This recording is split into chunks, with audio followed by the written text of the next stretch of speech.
Today, we're going to dig into something I think you'll find really interesting. The real story behind music, our focus, and how our brains handle it all.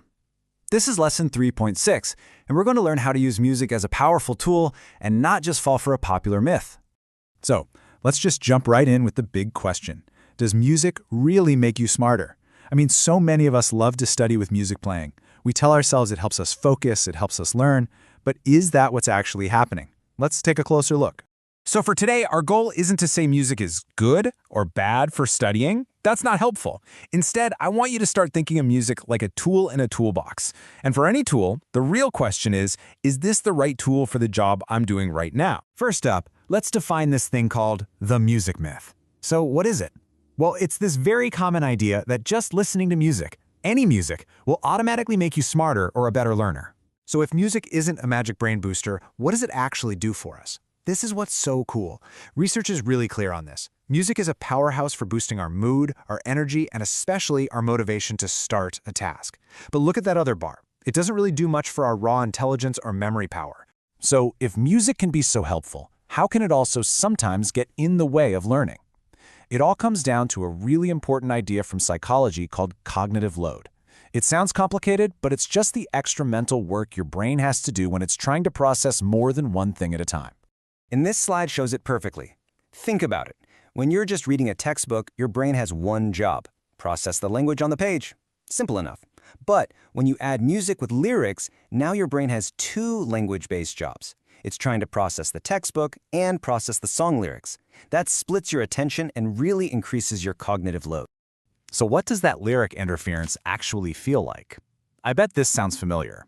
You find yourself rereading the same line over and over. You totally lose your place. Or you suddenly realize you've just been thinking about the song and have no idea what you just read. That's cognitive load in action. Go ahead and take a moment now to answer that question in your workbook about why lyrics can interfere with your learning. So this leads us to a really practical question. If we know that lyrics can cause problems, what kind of audio is the safest choice for those times when you really need to think deeply, like when you're reading, writing an essay, or working on tough problems?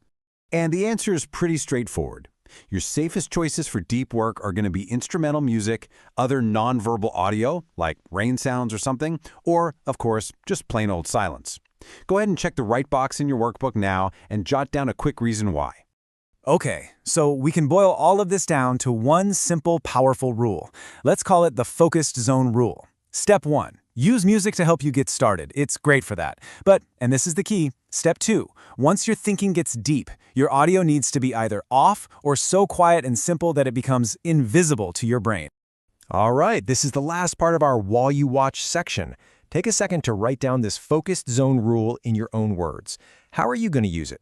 Go ahead and pause the video to get that down.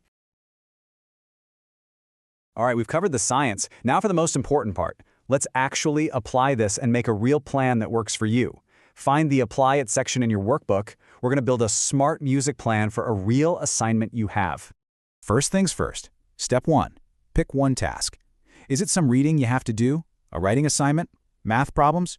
Check one of those boxes, and then on the line below, get specific. Write down the actual assignment. Okay, now for step 2.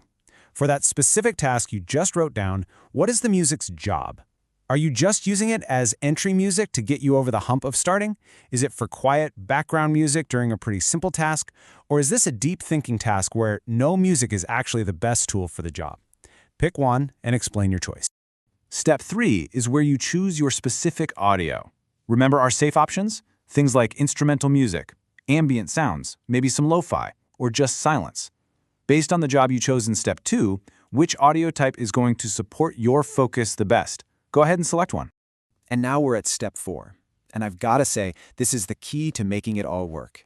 This is your focus fade plan. This is where you decide, ahead of time, when and how you'll either turn the music down or switch it off once you get into that deep focus zone. Fill that out in your workbook now. Now you'll see Step 5 there, along with the quick check and reflection sections. These are for later. After you actually try out your new plan, you're going to come back to this page and think about what really happened. Did it help? Did it get in the way? This is how you'll make your plan even better over time. And before we wrap up, I know it can sometimes be hard to find good instrumental music. So if you're looking for some new stuff to try that doesn't have any lyrics, here are just a few ideas to get you started. If you like that big, epic, energetic sound to get you motivated, you can't go wrong with film scores from composers like Hans Zimmer. It creates a ton of energy without any words to distract you. Or hey, maybe you like tunes you already know. Groups like the Piano Guys are awesome for this. They do instrumental covers of popular songs, so you get the melody you like without the cognitive load of the lyrics. And of course, there are calmer options too, like artists Enya or David Arkenstone. Okay, let's do a quick recap.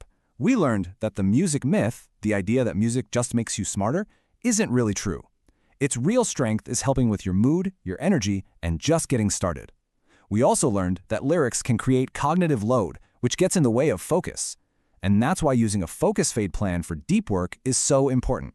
So your next step is to finish that Lesson 3.6 page in your workbook. Get your plan all filled out, and then, after you've had a chance to try it, make sure you come back and complete the quick check and the reflection at the end. In our next lesson, we're going to take what you've learned today and see how we can apply it to protect our focus across a whole busy week.